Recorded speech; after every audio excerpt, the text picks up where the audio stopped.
something about sleep hygiene today.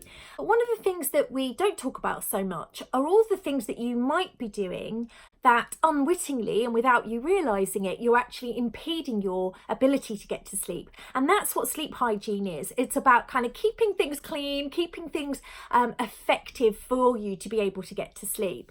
So one of the common things that people tend to do is they don't necessarily pay attention to what they're watching on TV in an evening. So if you're a fan of thrillers or tense dramas, any kind of TV show that maybe gets you all pumped full of adrenaline, maybe watch that early in the evening and give yourself an hour or two before bed to watch something more gentle, either something very comforting that you've watched a million times, that's fine. In our family, we tend to have Friends on, or something that's just kind of going to help you unwind and relax. Something that's funny, actually watching something funny on TV can put you in a positive mood and can help to relax you, or just something very, very gentle, like maybe a nature program, or something that's just not going to make great demands of you physiologically.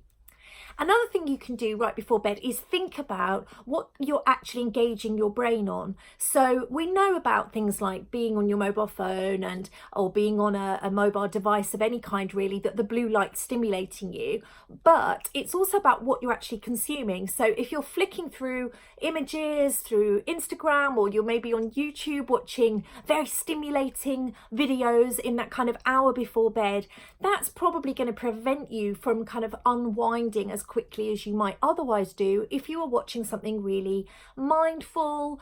There are loads of different things you can watch on all the different social media channels that are good for mindfulness, meditation, maybe ASMR. Loads of people love ASMR because it's so soft and gentle and non-invasive and non-threatening. So there are loads of different things that you can watch. So just think about that. If you are going to be using a mobile device, think about what you're actually consuming right before bed. In terms of sleep hygiene, one of the really key things to think about is what you've put in your body within, say, a few hours of the time that you want to go to bed. So the obvious things are to avoid caffeine in an afternoon or an evening. That's an absolute given. Alcohol actually can be quite stimulating. I know you tend to feel like you kind of relaxed and chilled out, but actually it can have a kind of opposite effect on the brain. And the other thing to think about as well is just having high sugary foods or fatty foods that you are going to tax your system. So it's a good idea to try to kind of just have, maybe if you're going to have a sugary treat or something, have that earlier in the day, not close to bedtime. So think about sleep hygiene as being kind of keeping your system clear of anything that might impede your ability to get to sleep.